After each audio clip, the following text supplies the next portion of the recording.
আজ রাতে রুটির সাথে খুব সিম্পলভাবে ঘরে থাকা এই উপকরণ দিয়ে একটা সবজি বানিয়ে নিচ্ছি। এটা হচ্ছে এখানে বিনস বিচি নিয়ে নিয়েছি এক মুঠো, 2টা আলু আর শিম দিয়ে একটা সবজি বানাচ্ছি। কয়েকটা কাঁচা লঙ্কা নিয়েছি, একটা ঝাল ঝাল করে বানাবো রেসিপিটা। নমস্কার, কলিস কিচেনে সবাইকে স্বাগত জানাচ্ছি। এইভাবে একটা সিম্পল কিন্তু টেস্টি হবে এই সবজিটা। এরকম একটা সবজি বানিয়ে নিলে রাতে রুটির সাথে কি বানাবো সে নিয়ে কোনো চিন্তা করতে হবে না। আলুগুলোকে কেটে নিচ্ছি একটু বড় বড় করে। এখন বাজারে অনেক নতুন আলু পাওয়া যায়, এগুলা কিন্তু নতুন আলু, ছিলকাগুলো একদম পাতলা হয়। ছুরির সাহায্যে চেঁচে আমি ছিলকাটা ফেলে দিয়েছি, আর ছিলকা ফেলে এভাবে আলুগুলাকে বড় বড় করে কেটে নিচ্ছি। এবার একটা কুকার নিয়ে নিচ্ছি। কুকারের মধ্যে প্রথমে আলু আর বিনস বিচিগুলা সিদ্ধ করে নেব। কুকারে সিদ্ধ করে নিলে খুব ভালো হবে। আলুগুলা ধুয়ে কুকারে দিয়ে দিচ্ছি। আর নতুন আলু সিদ্ধ হতে একটু সময় লাগে, তাই নতুন আলুগুলা যখনই আমি রান্না করি কুকারে 2টা সিটি দিয়ে নিই। বিনস বিচিগুলাও দিয়ে দিচ্ছি কুকারে। এটা আমাদের এখানে শীতের সময় খুব বেশি পাওয়া যায়, এই বিনস বিচিগুলা। খুব পুষ্টিকর হবে এই রেসিপিটা। সামান্য জল দিয়ে দিয়েছি। এবার কুকারের ঢাকনাটা লাগিয়ে 2 থেকে 3টা সিটি দিয়ে নেব। কুকারের দিকে সিটিতে বসিয়ে দিয়েছি, আর শিমগুলা এক এক করে এখন আঁশ ছাড়িয়ে নিচ্ছি। ছোটো শিমগুলো আস্ত রাখছি, আর বড় শিমগুলো আমি অর্ধেক করে কেটে নেব। শিমগুলো অনেক কচি, এই দেখুন বড় শিমগুলো অর্ধেক করে কেটে নিচ্ছি। এই সবজিটার মধ্যে সব সবজি একটু বড় বড় করে কেটে দিচ্ছি।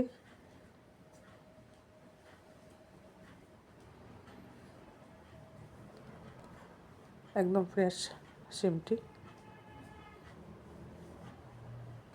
এভাবে ফ্রেশ সবজি থাকলে যে কোনো রান্নারই টেস্ট হয়। সব শিম এভাবে আমি কেটে নিচ্ছি। শিমগুলো কেটে একটা বাটিতে রেখে দিয়েছি, জলে ভিজিয়ে রেখেছি। আর এদিকে কাঁচা লঙ্কাগুলো কেটে নিচ্ছি। একটু ঝাল করে বানাবো, তাই কাঁচা লঙ্কা একটু বেশি দিয়েছি এখানে।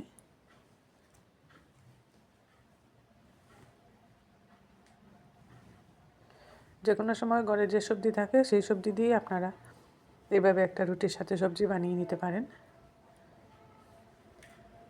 কুকারের দিকে 2টা সিটি দিয়ে দিয়েছে কুকার। এবার গ্যাসে একটা কড়াই বসিয়ে দিয়েছি, এর মধ্যে দিয়ে দিয়েছি সরষের তেল। তেলটাকে খুব ভালো করে গরম করে নিয়েছি। তেলটা গরম হয়ে যাওয়ার পর শিমগুলোকে আমি হালকা ভেজে নিচ্ছি।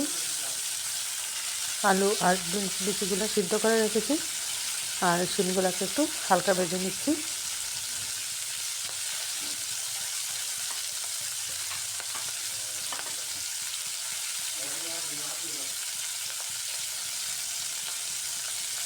সামান্য হলুদ আর খুব সামান্য লবণ দিয়ে শিমগুলোকে ভেজে নিচ্ছি।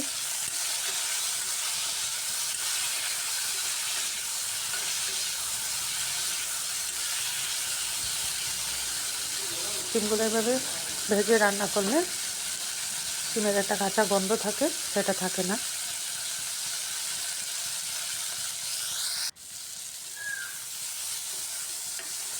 শিমগুলো অনেকটা ভাজা হয়ে গেছে, আর বেশি ভাজবো না। গ্যাসের হিটটা ফুল রেখেই আমি শিমগুলোকে ফ্রাই করছি। শিমগুলো যাতে ভাজা ভাজা হয়ে যায়, কিন্তু সম্পূর্ণরূপে সিদ্ধ যাতে না হয়, এর জন্য গ্যাসের হিট ফুল রেখে শিমগুলোকে এইভাবে হালকা ভেজে নিচ্ছি। সিমগুলো ভাজা হয়ে গেছে, এগুলাকে এখন উঠিয়ে নিচ্ছি।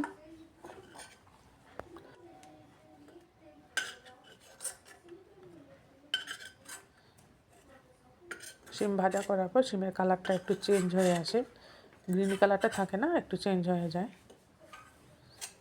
এবার একটা মশলা বানাতে হবে। এর জন্য এখানে 1 চামচ গোটা জিরে, 1 চামচ গোটা ধনে, 1 চামচ মৌরি আর খুব সামান্য মেথি নিয়েছি। এগুলাকে এখন হালকাভাবে থেতো করে নেব। সম্পূর্ণরূপে মিহি পাউডার বানাবো না, এভাবে হালকা থেতো করে নিচ্ছি।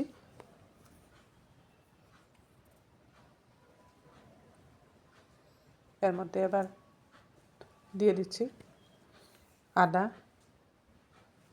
ছোট্ট একটা টুকরো আদা দিয়ে দিলাম, আর 2-3টে কাঁচা লঙ্কা দিয়ে দিচ্ছি। এগুলো এই গোটা মশলার সাথে থেতো করে নেব।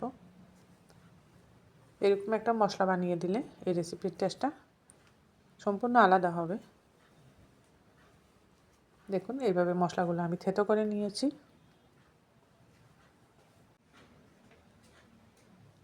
সিম ভাজার কড়াইয়ের মধ্যে আমি আরও 1 চামচের মতো সরষের তেল দিয়ে দিচ্ছি। সরষের তেল দিয়ে রেসিপিটা বানাচ্ছি। ওই তেলের মধ্যে ফোড়ন দিয়ে দিচ্ছি শুকনো লঙ্কা, তেজপাতা, আর দিচ্ছি আস্ত জিরে।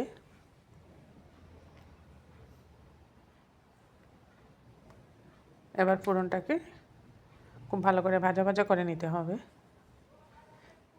যাতে আস্ত জিরেগুলো খুব সুন্দর ভাজা ভাজা হয়ে যায়।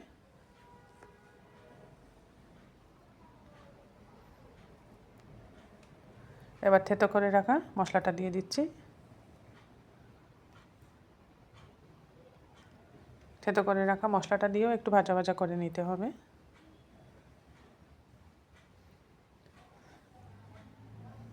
গোটা মশলাগুলো এভাবে থেতো করে নানা রকম রেসিপিতে ব্যবহার করা যায়। এতে করে রেসিপির টেস্ট, গন্ধ সম্পূর্ণরূপে আলাদা হয়, বেশ ভালো লাগে খেতে। এবার সিদ্ধ করে রাখা আলু আর বিনস দিয়ে দিচ্ছি এর মধ্যে। আলু আর বিনস 3টা সিটি দিয়ে নিয়েছি, এতে করে খুব সুন্দরভাবে সিদ্ধ হয়ে গেছে। আর যেহেতু এগুলো নতুন আলু, আমি ছিলকাটা চেঁচে ফেলে দিয়েছি, আর একটু একটু ছিলকাও রয়েছে, এতে কোনো অসুবিধে নেই। চেরা কাঁচা লঙ্কা দিয়ে দিলাম।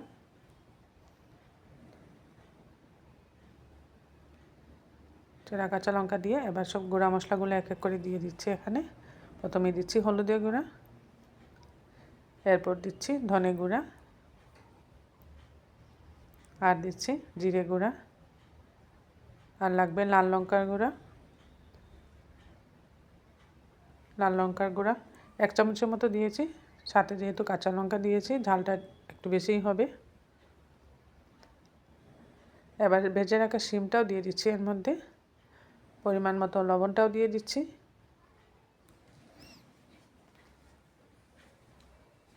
পরিমাণ মতো লবণটা দিয়ে এখন খুব ভালো করে কষাতে হবে।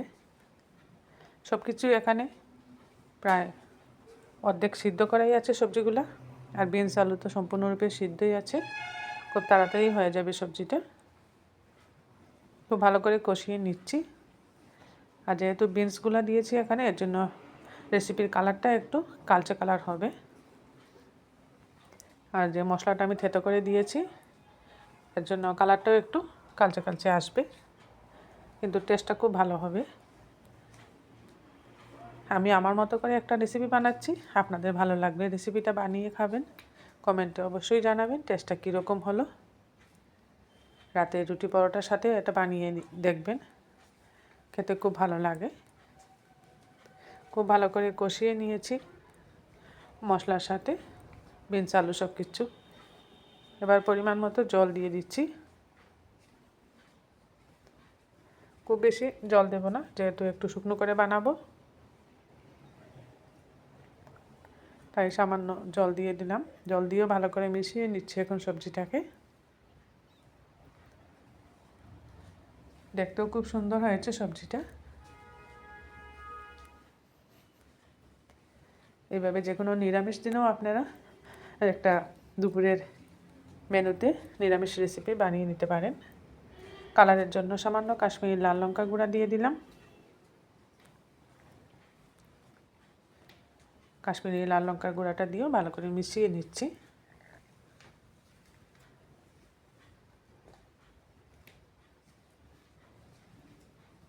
আলুগুলা বড় বড় করে দিয়েছি যাতে সম্পূর্ণরূপে আলু স্ম্যাশ হয়ে না যায়, এর জন্য। আর এমনিতে নতুন আলু এগুলা এত গলেও যাবে না। খুব ভালো করে মিশিয়ে নিলাম, কিছুক্ষণ ঢাকা দিয়ে রাখছি, এতে করে সবজিগুলা সম্পূর্ণরূপে সিদ্ধ হয়ে যাবে। ঢাকাটা উঠিয়ে দেখে নিচ্ছি সব সবজিগুলো সিদ্ধ হয়েছে কিনা। দেখুন খুব সুন্দরভাবে গাঢ় হয়ে গেছে সবজিটা, গ্রেভি গ্রেভি হয়েছে খুব সুন্দর।